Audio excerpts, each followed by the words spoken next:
நம்மளுடைய கர்மா என்னன்னு நம்ம கண்டுபிடிக்கணும் அல்லவா? பாருங்கள், நம்ம தாத்தா அந்த காலத்தில் நம்மளுக்கு என்னெல்லாம் புண்ணியம் செஞ்சுருக்கிறாரோ அதெல்லாம் அந்த புண்ணியமெல்லாம் கண்டிப்பாக இந்த பிரபஞ்சத்தில் அவர் புண்ணியம் பண்ணியிருந்தா நம்ம ஜாதகத்தில் கண்டிப்பாக அந்த புண்ணியமான காலத்தில் நம்மளுக்கு ஒரு நல்ல காலம் வரும்போது தாத்தா செய்த புண்ணியம் நம்ம ஜாதகத்தில் வேலை செய்யும். அதே தாத்தா பாவம் ஏதாவது செஞ்சுருந்தாருன்னா அது கெட்ட நேரம் வரும்போது அந்த தாத்தா செஞ்ச பாவத்தை நீங்கள் அனுபவிச்சுட்டு இருப்பீங்க. இதுதான் கர்மா வழின்னு சொல்கிறாங்க. அப்பாவுடைய சொத்து பிள்ளைக்குத்தானா, அப்பாவுடைய பாவம் பிள்ளைக்குத்தானே.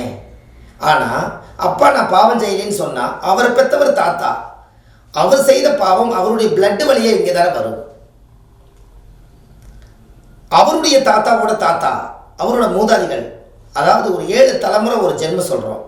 21 தலைமுறையில் இருந்து அப்படியே முன்னோர்கள் வாழ்ந்துட்டு ஒவ்வொருத்தரவா ஒரு இறக்குமதியை அந்த உலகத்துக்கு மனித பிறப்பை எடுத்துட்டோம். அப்போ முன்னோர்களுடைய கர்மாவை எல்லாம் ஒரு மனிதராக இருந்து நம்மளுடைய ஜீவனாக ஒரு 6 அறிவாக இருந்து எதெல்லாம் கெடுதலோ அதையெல்லாம் நம்ம கழிக்கணும் அப்படிங்கிறதுக்காகத்தான் நம்மளுடைய கர்மாவை சுத்தப்படுத்துறதுக்கு தான் இந்த மனித பிறவி நம்ம எடுத்திருக்கோம். இந்த மனித பிறவியில் உங்களுக்கு கோவில், தானம், தர்மம், புண்ணியம் இதெல்லாமே உங்கள் கண்ணுக்கு தெரியுதே. இது எல்லாம் பார்த்து செஞ்சு தான் நம்மளுடைய ஜென்ரேஷனில் நம்ம கர்மா நம்மளோட போய் அடுத்த நம்மளுடைய சந்ததிகளுக்கு வராமல் இருப்பதற்காகத்தான் புண்ணியம் செய்வதற்கே புண்ணியம் செய்திருக்க வேண்டும். நீங்கள் செய்கிற புண்ணியம்தான் உங்கள் அடுத்த சந்ததிக்கு போய் சேர்த்த போகுது. அதில் ஒன்றும் மாற்றம் இல்லைங்களே. தர்மங்கள் செய்ய கர்மங்கள் குறையுமா? தீர்மானம் எந்த பக்கலையுமே இல்லை, கொஞ்சம் குறைக்கல இந்த ஜென்மம் எடுத்ததுக்கு. ஏன்னா யூடியூப்பில் அவங்க கேட்குறதே என்னென்னா, கர்மா பற்றி கொஞ்சம் போடுங்க, உங்கள் வாழ்க்கையில் ஒரு மாற்றம் வரட்டும், எங்களுக்கு ஒரு நல்லது நினைக்கிட்டுன்னு ஒவ்வொருத்தரும் கேட்குறாங்க. கண்டிப்பாக அவங்களுக்காக நம்ம ஒரு மரியாதை கொடுத்து ஒரு ரெஸ்பான்ஸோடு நம்ம செய்யணும். அதனால தான் இந்த பதிவு உங்களுக்கு கொடுக்குறேன். நம்ம தாய் வழியில் வந்த கர்மா, தந்தை வழியில் வந்த கர்மா ரெண்டும் சேர்ந்து நாம் பிறப்பெடுத்த கர்மா, மொத்தம் 3 கர்மா சேர்ந்தது தான் ஊழ்வினை தோஷமாக மாறுது.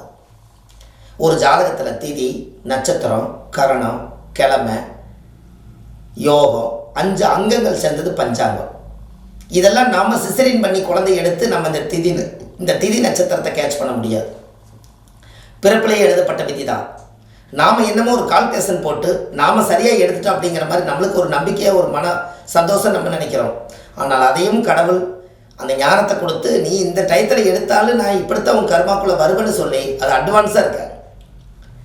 என்ன பண்ணினாலும் விதியை மாற்ற முடியாது உங்கள் வாழ்க்கையில். அதே போல் அது விதி தானே, இருந்துட்டு போகட்டும், விதி போல தான் நடக்குது, நம்ம எதுக்கு சாஸ்திரத்தை ரொம்ப கையாளணும்னு நீங்கள் நினைக்க வேண்டாம். அந்த விதிங்கிற பொறுமையில் எல்லாத்தையுமே தூக்கி அதுக்குள்ளே வச்சாலும் கூட அந்த விதியிலிருந்து போன ஜென்மத்தில் வாங்கி வந்த கர்மாவை விதின்னு நம்ம நினச்சிட்டு இருக்கிறோம். இந்த ஜென்மத்தில் குறைச்சா அது மதி. அந்த மதிங்கிறது என்ன? மதினா சந்திரன். அப்போ மதிங்கிறது மதி நுட்பத்தோட வாழு அப்படின்னு அந்த காலத்தில் முன்னோர்கள் அதை சொன்னாங்க.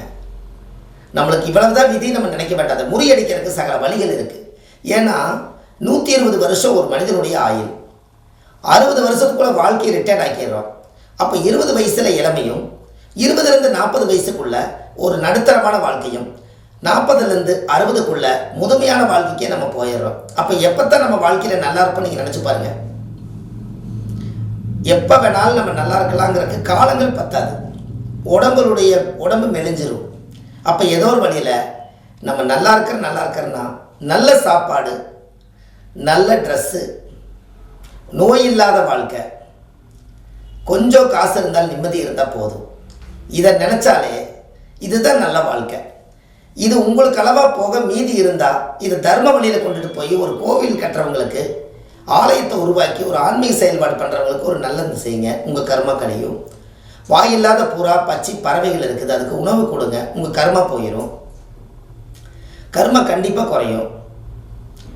ஒரு கால பைரவர் ஒரு நாய்க்குட்டி இருக்குது, அந்த நாய்க்குட்டி காலையில் உணவு வைங்க. உங்களுடைய ஜாதகத்தில் காக்கா குருவிகளுக்கெல்லாம் உணவு வைங்க, அதுக்கு தண்ணி வைங்க, உங்கள் கர்மா குறையும். பெற்ற தாய் தந்தை சாப்பாடு அவங்களுக்கு நீங்கள் பக்கத்துலேயே உட்கார வச்சு சாப்பாடு உங்கள் காலத்தில் நீங்கள் சாப்பாடு போடுங்க, அது உள்ள கர்மா குறையும். நம்ம பெற்றவங்களை நம்ம சௌரியத்துக்காக நம்ம வாழ்கிறதுக்காக அவங்க வெளியே இருந்தாங்கன்னா அது கர்மா குறையாது. நம்ம வீட்டிலேயே இருந்து அவங்கள சாப்பிட வச்சு அவங்களோட ஆயுள் பூர்ண ஆயுளாக இருந்து நல்ல விதமாக அவங்க ஆத்ம சாந்தியானதை எடுத்து அடக்கம் பண்ணினா தான் நம்மளுக்கு கர்மா குறையும்.